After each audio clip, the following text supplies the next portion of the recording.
역사상 첫 번째 있었던 종료주일은 예수님께서 예루살렘 성으로 입성하시는 날이었습니다. 마지막 입성이죠. 거기서 예수님께서 이제 십자가에 달리시게 되는 거죠. 수많은 사람들이 특별하게 환영하는 순서가 있었습니다.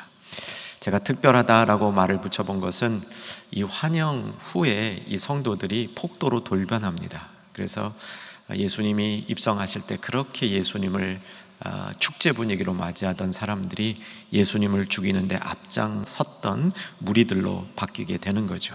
그래서 특별합니다. 하지만 예수님은 그 상황을 또다시 한번 뒤엎으셔서 부활하시고 또 하늘로 높이 올리우시는 대반전을 이루시는데, 이러한 대반전의 서막이 오늘 종료주일이라 할 수 있겠습니다. 예수님을 환영하던 무리들은 다음과 같은 소품을 사용해서 예수님을 높여드리죠. 나귀, 왕권의 상징이라고 구약 성경에 되어 있습니다. 자신들의 겉옷을 벗어서 예수님 지나가는 길에 막 깔아놓으니까 그것도 예수님을 높이는 행위였고요. 종려가지도 막 흔듭니다. 찬송도 부르는데 호산나 호산나 이렇게 찬양을 외쳐댑니다. 이들이 변하는 모습은 그래서 더욱더 안타까움을 우리에게 주고 있는 것이죠. 종료주일이 실제 역사상에 있었던 그 연도 횟수는 저는 개인적으로 주후 30년 4월이었다 이렇게 파악을 하고 있습니다. 오늘 같은 봄날이었을 겁니다. 예수님이 입성하시고 그 다음 십자가에 곧 달리시게 되죠. 예수님이 십자가 달리신 것은 골고다죠. 예수님이 십자가 달리실 때 양쪽 편에 행악자, 강도 2명도 같이 이렇게 십자가에 달리십니다. 십자가에 달리신 예수님이 십자가에 달리셔서 운명하시기 전까지 제 추정에는 이제 십자가에 막 못을 박고 그 십자가가 세워진 그 시간부터 예수님이 숨을 거두시는 데까지 한 4시간 정도 걸리지 않았을까. 성경을 근거로 저는 그렇게 추적을 하는데, 그 4시간 사이에 예수님이 7가지 말씀을 하십니다. 이것을 가상칠언이라 이렇게 이름 붙였죠. 십자가상에서 말씀하신 7가지의 말씀이라는 겁니다. 이번 고난주간에 그리고 성금요일까지 포함해서 가상칠언을 설교하기로 결심했습니다. 그런데 설교 기회가 6번밖에 없고 가상칠언은 7개 말씀이라 한 번이 모자라는 겁니다. 그렇다고 부활주일날 할 수 없고, 그래서 할 수 없이 종료주일날 제1원을 시작하기로 했습니다. 종료주일에 관한 말씀은 간단히 요약해드리고, 이제 십자가 상에서 예수님이 하신 첫 번째 말씀을 오늘부터 다룹니다. 그러니까 내일 이 계속 이어지는 말씀이니까 사랑하는 여러분, 한번 생각해 보십시오. 십자가가 얼마나 소중합니까? 그 십자가 위에서 예수님이 하신 말씀이 얼마나 우리에게 필요한 말씀이겠습니까? 그 말씀 7가지를 하나하나 자세히 살펴갈 테인데, 여러분 이 말씀들을 그대로 우리의 심령 안에 담아두어서 이 말씀이 우리 삶을 변화시키는 그 은혜를 체험하는 오늘부터 고난주간 성금요일까지 되기를 주 안에서 간절히 소망합니다. 자, 첫 번째 예수님이 십자가에서 하신 말씀, 오늘 본문 말씀인데 오늘 본문 중에 빨간 글씨만 다시 한번 봤으면 좋겠습니다. 예수님이 하신 말씀, 아버지여 저희를 사하여 주옵소서. 저희는 저들이 하는 일을 알지 못하나이다. 아버지여 저희를 사하여 주옵소서. 예수님이 최종적으로 십자가에 처형되도록 선고를 받은 것은 빌라도 법정이었습니다. 겟세마네 동산에서 기도하다가 붙잡히셔서 가야바한테 가서 신문을 받으시고, 이어서 법정으로 옮겨지셔서 빌라도 법정에서 신문을 받으시고, 이제 십자가 사형의 처형을 이제 선고를 받고 빌라도 법정으로부터 골고다까지 이렇게 이동을 하죠. 그 길을 십자가의 길이라 그럽니다. 비아 돌로로사라 그러죠. 비아 돌로로사는 사실은 후대에 지어진 이름이고 예수님 당시에 있었던 길 이름은 아니었습니다. 예수님이 십자가 길을 따라 골고다에 도착해서 이제 십자가를 지고 갔던 십자가에 못 박히셔서 이게 십자가가 이렇게 세워지게 되는 거죠. 자, 첫 번째 예수님의 말씀, 오늘 본문을 조금 분석해 보면, 아버지여 저들을 사하여 주옵소서. 저들은 저들이 하는 일을 도무지 알지 못합니다. 아버지여. 하나님을 아버지라고 부른 사람은 이전에 없었습니다. 예수님이 처음인 거죠.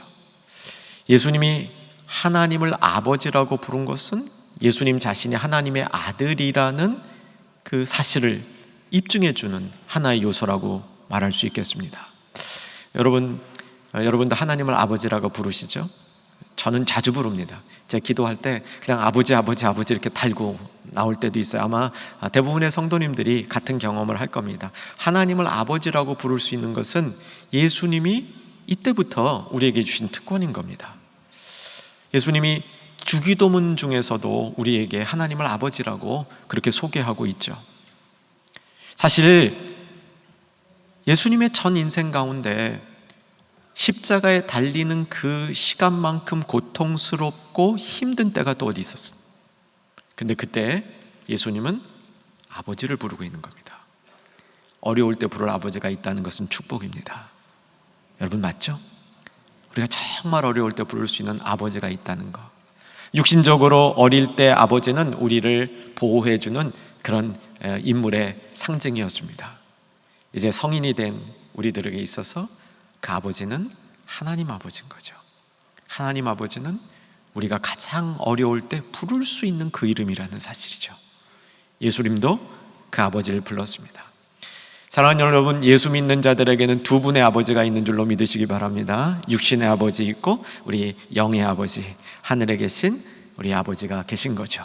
예수님이 그 아버지를 부르신 겁니다.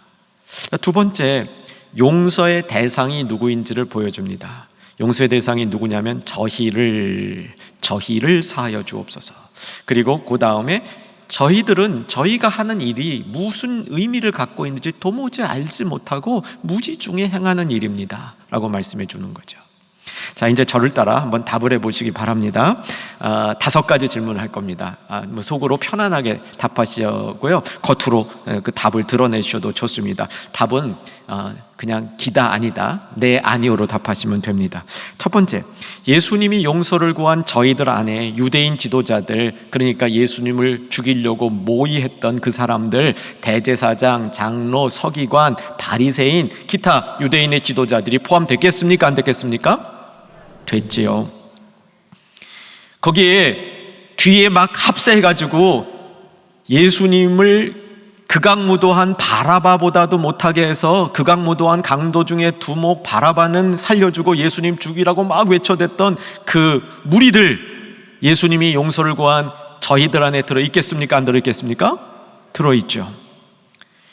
예수님을 죽이는 로마 군병들, 예수님 죽이고자 바로 십자가 처형을 위해서 이 고통도 주고 십자가 이 처형을 주도하고 있던, 십자가 아래 지키고 있었던 이 로마의 군인들 어떻습니까? 예수님이 용서한 저희들 가운데 들어있겠습니까? 안 들어있겠습니까? 네 번째, 예수님 옆에 달려있던 두 명의 강도들 포함되어 있겠습니까? 안 되어 있겠습니까? 되어 있지요. 마지막, 저와 여러분 포함되어 있습니까? 안 되어 있습니까? 포함되어 있죠.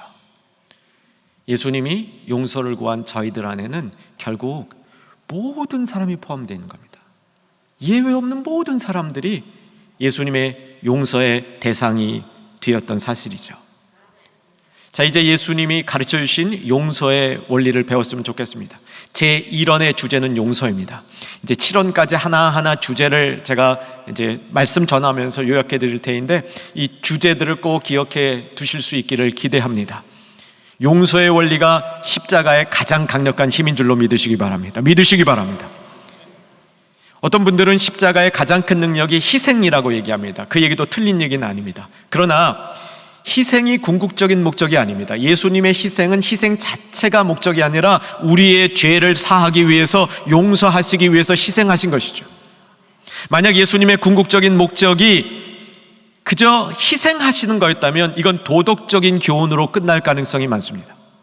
그런데 그 희생을 통해서 우리의 죄사함, 용서를 이루셨다는 것은 그저 도덕적인 교훈이 아니라 실제적으로 우리의 인생을 바꾸는 힘을 거기에 준다는 사실이죠. 요즘 많이 쓰는 말 중에 게임 체인저라는 이 영어 표현을 우리나라에서도 많이 쓰더라고요. 그 어떤 사건이나 어떤 인물이 완전히 그 삶을 바꿔버리는, 그 형편을 바꿔버리는 그런 거죠. 그래서 여러분, 예수님의 십자가는 우리 인생의 체인저입니다. 왜냐하면 그 안에서 용서가 되었기 때문이라는 거죠. 예수님이 어떻게 십자가에서 우리를 용서하셨는가, 이 원리를 오늘 정말 우리 마음속에 성령의 조명하심으로 조금 더 깊이 깨달을 수 있기를 간절히 소망하는데, 그러기 위해서 지난 금요일 날부터 사실은 이번 고난주간 동안 저와 사랑하는 충영 가족들, 하나님의 백성들이 꼭 기억하기를 바라는 이 주제인데, 예수님은 죄가 없으신 분이다. 여러분, 우리의 영혼이, 우리의 심령이 이 사실을 기쁘게 받으실 수 있기를 주의 이름으로 축원합니다. 예수님은 죄 없으신 분이다. 고백이죠. 고백임과 동시에 성경이 증언하는 것입니다. 성경의 증언이 어떻게 되어 있는지 두 가지 중요한 구절을 살펴볼 테인데, 첫 번째 베드로전서 18장 19절을 볼 겁니다. 자막으로 보겠습니다. 베드로전서 1장 18절 19절 말씀 같이 한번 읽겠습니다. 시작. 너희가 알거니와 너희 조상이 물려준 헛된 행실에서 대속함을 받은 것은 은이나 금같이 없어질 것으로 된 것이 아니요 오직 흠없고 점없는 어린 양 같은 그리스도의 보배로운 피로 된 것이라. 끝에 부분을 보면 그리스도의 보배로운 피, 보혈. 근데 그 보혈은 어린 양으로부터 흘려진 보혈. 어린 양이 예수님이죠. 예수님 어린 양을 수식하고 있는 이 수식어를 보시기 바랍니다. 흠없고 점없는, 죄 없으신 예수님을 표현하고 있는 거죠. 다음 절은 더 중요합니다. 그래서 직접 찾아야 되겠습니다. 히브리서 4장 15절 356쪽 히브리서 4장 15절 이동해 봅니다. 히브리서 4장 15절에 예수님이 죄 없으신 분이라는 사실을 그대로 선포하고 있습니다. 찾으셨죠? 같이 읽겠습니다. 우리에게 있는 대제사장은 우리의 연약함을 동정하지 못하실 이가 아니요 모든 일에 우리와 똑같이 시험을 받으시니로되 죄는 없으시니라. 죄는 없으시니라. 죄 없는 예수님에 대한 가르침이죠. 여러분, 예수님이 죄가 없으시다는 사실을 우리가 언제나 고백할 수 있게 되면 죄사함의 원리, 특별히 예수님께서 십자가에 달리셔서 저희를 사하여 주옵소서 이렇게 말씀하신 그 말씀에 놀라운 깊이를 깨달을 수 있게 됩니다. 창세기로 가보십시다. 처음에 아담과 하와가 에덴 동산에서 죄를 지었죠. 죄를 짓기 전에 하나님 계획에 의하면 아담과 하와는 안 죽게 돼 있었습니다. 죄를 범함으로 인간의 죽음이 들어온 거죠. 죽음은 죄의 결과인 겁니다. 그래서 이 세상에 죽은 모든 사람들은 죄를 갖고 있었습니다. 죄가 없는 사람이 없었습니다. 원죄 있기 때문에 어쩔 수가 없었습니다. 그런데 정말 천국에 놀라운 일이 생겼습니다. 사람이 죽으면 심판을 하게 되는데 예수님 죽어서 천국에 오셨는데 죄가 없어. 이거 잘못된 거잖아요. 되물을 수도 없고 어떻게 합니까? 예수님이 그때 나는 이렇게 무고하게 죄 없이 죽임을 당했는데 이제 나를 따르는 나에게 속한 사람들은 그러므로 죄 사함을 받고 믿는 믿음으로 의로워져서 천국에 올 수 있도록 죄 사함을 달라고 아버지께 요청한 겁니다. 아버지가 그 얘기를 듣고 허락을 한 겁니다. 여러분, 이게 죄 사함의 원리인 겁니다. 그래서 이 죄 사함이 성립이 되려면 예수님이 죄가 없으셔야 되는 겁니다. 인류 역사상 유일하게 죄 없는 인간이 무고하게, 그것도 극악무도하게 십자가에서 죽으셨기 때문에 그것을 근거로 하나님 아버지께서 아버지여 저들을 사하여 주옵소서 하는 이 예수님의 말씀을 그대로 받아서 그 뒤에 따르는 예수님을 믿는 예수님에 속한 사람들에게 죄사함을 주신다 믿으시기 바랍니다. 그래서 우리가 죄사함을 받은 겁니다. 그래서 우리가 구원을 받은 겁니다. 다시 한번 죄 없으신 예수님 감사하십시다. 그리고 그분이 나의 구주와 주님이신 거 이렇게 해주신 주님 하나님 찬양하십시다. 자, 그런데 사실 오늘 본문에서 저는 개인적 묵상 가운데 가장 많이 은혜를 받은 부분은 이 부분입니다. 예수님이 십자가에 달리시면서 저들을 사하여 주옵소서 이렇게 말씀하시잖아요. 예수님의 사역을 가만히 이렇게 돌아보면 예수님 자신에게 죄사함의 권세가 있었어요. 기억나십니까? 예수님은 여러 차례 예수님 자신이 자신의 이 권위로 사람의 죄를 사해 줬습니다. 근데 십자가에 달리셔서는 직접 사하해 주시지 않고, 십자가에 달리셔서 예수님이 내가 나 죽이는 이 로마 군인 니네들 사해 준다, 내가 나를 이렇게 십자가에 못 박은 유대인의 그 지도자들 사해 준다, 앞으로 나를 믿는 사람들 내가 다 사해 줄 거야, 이렇게 해줘도 될 것 같은데 유독 십자가에 달리셔서는 예수님께서 직접 죄를 사해 주시지 않고 아버지여 저희를 사하여 주옵소서, 저희 하는 일을 모릅니다, 이렇게 말씀하신 거죠. 이게 무슨 의미일까요? 오늘 우리가 신앙으로 고백해야 될 또 한 가지 중요한 이 진리가 있는데, 이건 논리로 되는 게 아닙니다. 신앙으로 고백해야 되는데, 예수님은 100% 신이시고 100% 인간이시다, 여러분 믿을 수 있기 바랍니다.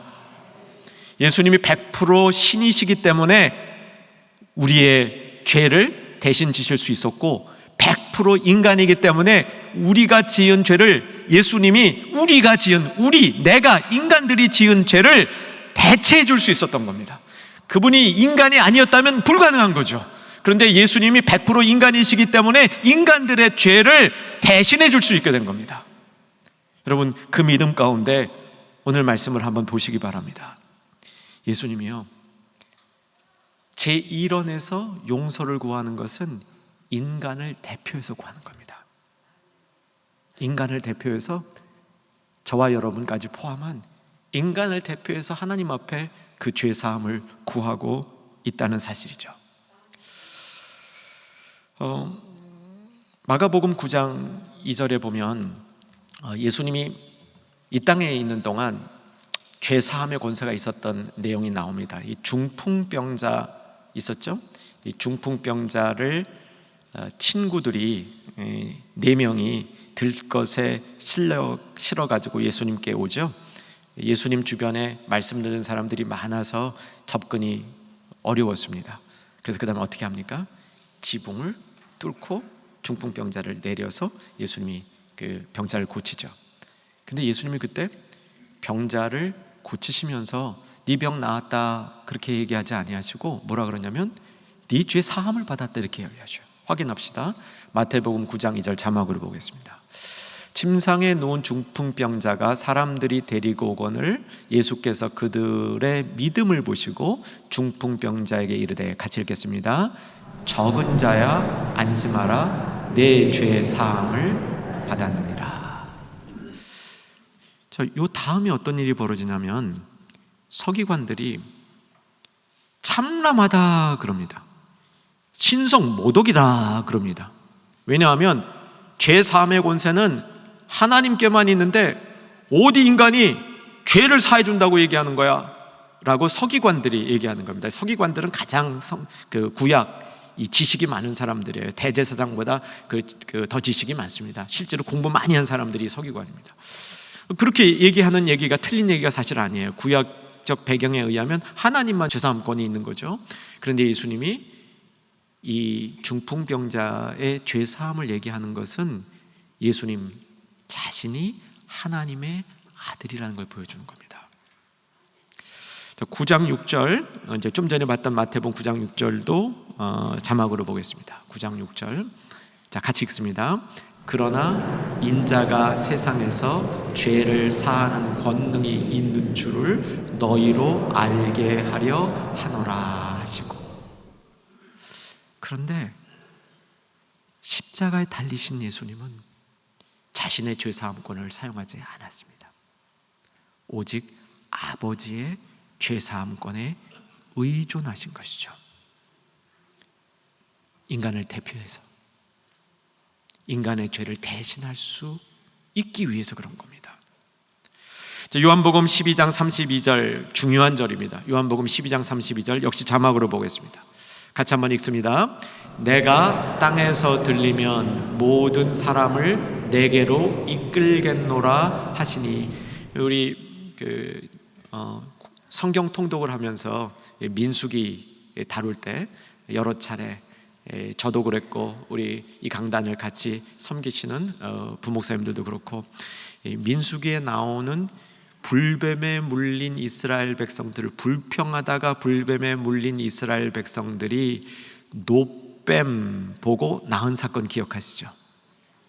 그 사건이 영적인 의미가 뭐라고 성경이 해석하고 있냐면 들리워야 하리라. 노뱀이 장대에 들려온 것 같이 인자가 들리워야 하리라. 그 말씀으로 연결되어 있다는 사실 여러분 얼마 전에 들어서 기억에 생생하실 겁니다. 예수님이 그 말씀하시는 거예요. 내가 땅에서 들리면 모든 사람을 내게로 이끌겠노라. 이 말씀 잘 기억하실 수 있기를 바랍니다. 내가 땅에서 들리면 모든 사람을 내게로 이끌겠노라. 이게 구원의 원리인 겁니다. 이것은 궁극적으로 뭘 가리키냐면 예수님이 부활하신 다음 높이 들려서 하늘 보좌에 앉으셔서 이 땅을 통치하시는 그 모습을 가르쳐 주고 있습니다. 그런데 그 이전에 높이 들리우기, 완전히 높이 들리우기 전에 예수님이 십자가에 달리셔서 들리워야 되는 겁니다. 예수님이 십자가에 달리서 들리운 그 순간은 신이 아닙니다. 100% 인간입니다. 인간을 대신해서 모든 인간을 그로 이끌기 위해서 예수님께서 십자가에 달리셔서 지상에서 요만큼 높아지신 겁니다. 그 예수님을 이제 하나님께서 붙드셔서 하늘 보좌 위로 더 높이 이끌어 올리는 놀라운 생명의 역사를 이루어 주신다는 사실입니다. 사랑하는 여러분, 죄사함은 반드시 우리가 경험해야 되는 것입니다. 여러분, 죄사함을 경험하셨습니까? 구원받은 자는 경험하셨어야 됩니다. 그런데 우리 중에 구원은 받은 것 같은데 죄사함 내가 받았다는 사실이 멀리 느껴지시는 분들, 제1원의 말씀이 여러분에게 생명과 도전의 말씀이 되기를 소망합니다. 내가 죄사함을 받은 이 경험이 생생해야 됩니다. 여러분, 우리가 죄사함을 받기 위해서 세 가지가 동시에 같이 작용해야 돼요. 첫째는 예수님이 십자가에서 이렇게 용서를 구한 제1원의 말씀이 있어야 됩니다. 예수님이 십자가를 지시면서 다른 사람들을 사해달라고 그렇게 기도하시고 그렇게 선언하셨던 이게 있어야 돼. 이거 없이는 우리에게 죄사함이 있을 수 없습니다. 이건 기본입니다. 가장 중요한 거죠. 그렇다고 우리가 아무 일도 안 하면 안 됩니다. 우리 자신이 영적으로 민감해지도록 노력해야 됩니다. 그래서 나의 죄의 문제에 대해서, 그리고 죄사함의 이 감격에 대해서 우리가 이것을 우리 삶 속에 계속 유지하려고, 이것이 우리 속에 정말 아름다운 모습으로 일어날 수 있도록 노력해야 됩니다. 그런데 이 노력만 가지고 잘 되지 않아요. 그래서 성령께서 도우시는 겁니다. 특별히 우리가 죄사함을 위하여 죄사함을 정말 주님 앞에 구하기 위해서는 성령께서 도우시고 역사하셔야만 이게 가능한 겁니다.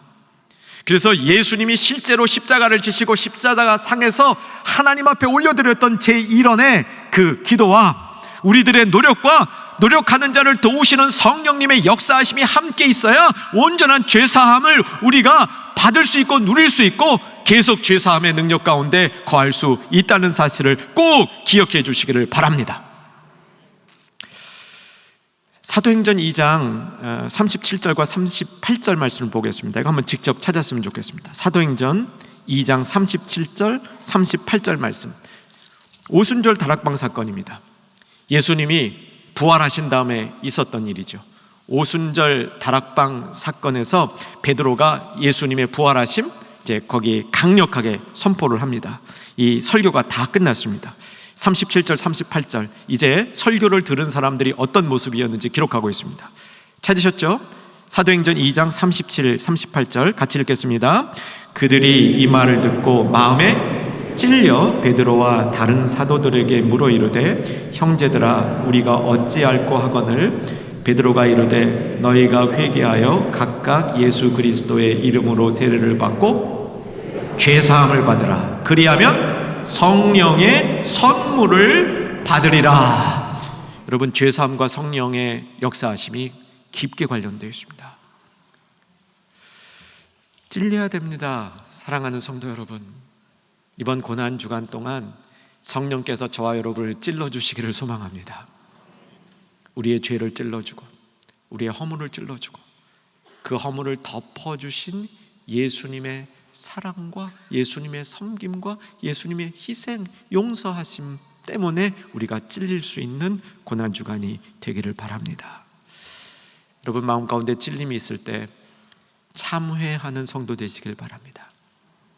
이번 고난 주간 동안 저는 이 참회라는 단어를 많이 붙들고 묵상하려고 합니다. 여러분, 참회가 자꾸 무뎌지면요, 예수님이 십자가 달리신 그 능력이 상실됩니다. 제1원의 주제 용서, 그 용서의 능력, 그 용서가 우리에게 주시는 참 변화의 능력, 이 능력들을 우리가 잘 가지고 그 능력대로 설 수 있기를 주 안에서 소망합니다. 이제 말씀을 정리합니다. 십자가에서 예수님이 하신 용서는 참된 능력이 있다고 말씀드렸습니다. 그 능력은 누구라도, 예수님 앞에 나오는 사람은 누구라도, 믿음을 갖기를 원하는 사람은 누구라도 십자가 안으로 확 빨아들이는 흡입력이 있다는 사실입니다. 그래서 그 십자가의 용서의 능력은 우리의 자아, 우리의 못된 죄성을 해체시켜서 하나님 품으로, 예수님 안으로 들어가는 능력이 십자가의 용서의 능력 가운데 있다는 사실이죠. 그 능력으로부터 녹임을 받은 사람들은 죄를 고백합니다. 십자가에 빨려 들어간 사람은 순종과 충성을 결단하게 됩니다. 하나님의 구원 사역이 어떠한지 그것을 이해하고 그것을 자기도 삶으로 실천하는 삶을 소망하게 되는 것이죠. 저는 인류의 역사 가운데 예수님이 십자가에서 용서를 선포하신 그 선포대로 자신의 삶도 다른 사람을 용서하고 산 많은 성도님들이 있다고 믿습니다. 우리나라에도 손양원 목사님 같은 분들이 그런 예라고 말할 수 있겠죠. 자신의 두 아들을 죽인 그런 그 자를 양아들로 삼아서 그를 잘 이렇게 키워서 하나님의 사람으로 세운 예가 우리나라 가운데도 있습니다. 그런데 성경에서 그 예를 찾아본다면 예수님이 십자가에 달리실 때 아버지여 저희를 사하여 주옵소서, 이런 기도 드린 모습을 자신의 삶에 그대로 적용한 인물이 성경에도 나옵니다. 누구죠? 스데반입니다. 사도행전 7장에 보면 스데반이 처음 뽑혔던 7집사였죠. 안수를 받고 교회를 열심히 하면서 복음을 증거했던 전도자였습니다. 그가 능력 있게 복음을 전도하다가 붙들려서 돌에 맞아 순교하게 되죠. 순교하는 장면 마지막 절입니다. 사도행전 7장 60절 자막으로 보겠습니다. 같이 한번 읽겠습니다. 무릎을 꿇고 크게 불러 이르되 주여 이 죄를 그들에게 돌리지 마옵소서, 이 말을 하고 자니라. 이 주여 이 죄를 그들에게 돌리지 마옵소서, 그리고 자니라. 자, 다음 절을 보시죠. 갑자기 사울이 등장합니다. 사울은 그가 스데반이 죽임 당함을 마땅히 여기더라. 이러고 끝나요.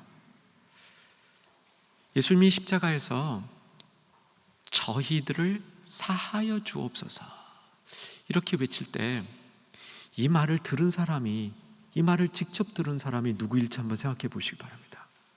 이 말을 직접 들은 사람을 한번 여러분 그 주변에 누가 있었는지 한번 연상해 보십시오. 누가 있었겠습니까? 양편에 달린 행학자 강도들이 있었죠. 그중 한 명이 회심하는 겁니다. 이게 내일 이야기입니다. 내일 꼭 나오셔야 됩니다. 내일 이야기예요. 이게 예수님의 이 말씀을 듣고 첫 번째 변한 사람이에요. 또 예수님의 이 말씀을 듣고 변한 사람이 또 있습니다. 누굽니까? 예수님의 형을 집행하던 밑에 있던 로마 군병 가운데 백부장이 그 얘기를 듣고 백부장이 나중에 예수님 돌아가실 때 그는 진짜 하나님의 아들이었도다 라고 고백을 하는 거예요. 저는 어쩌면 예수님이 십자가 일원의 말씀을 백부장이 기억하고 있다가 성도들에게 전해준 이야기가 아닐까 이렇게 생각합니다. 백부장이 그만큼 훌륭한 믿음의 사람으로 복음 전도자로 바뀌었을 가능성이 있다는 겁니다. 천국 가서 확인하시기 바랍니다. 그런데 예수님이 이렇게 십자가에 돌아가시면서 하신 일원의 귀한 용서의 가르침은 성도 사이에 계속 전달되어서 스데반은 자기가 죽을 때 예수님 모델을 그대로 따라서 한 거예요. 예수님은 아버지 그랬는데 스데반은 주여 그랬습니다. 이 주는 예수님이에요. 나의 주님 예수님.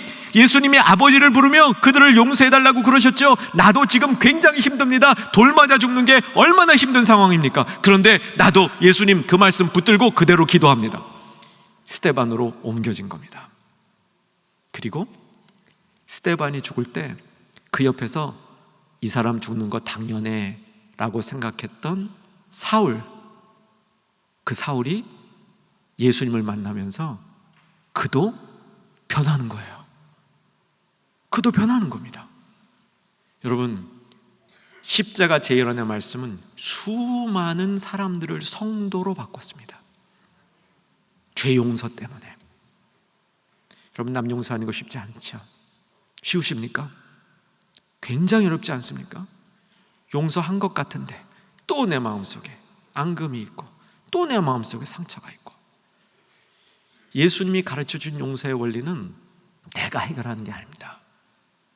십자가에 달려서 예수님이 하신 그 말씀을, 그 말씀 속에 있는 은혜가 우리를 그냥 뒤엎기 때문에, 그 은혜가 우리를 덮기 때문에 우리도 참된 용서를 할 수 있게 되고, 참된 용서뿐만 아니라 그 말씀으로 용서받은 사람들이 복음의 일꾼이 된 것처럼 삶이 변하는, 삶의 능력이 나타나는 그 자리까지 변하여 나갈 수 있게 된다는 사실입니다.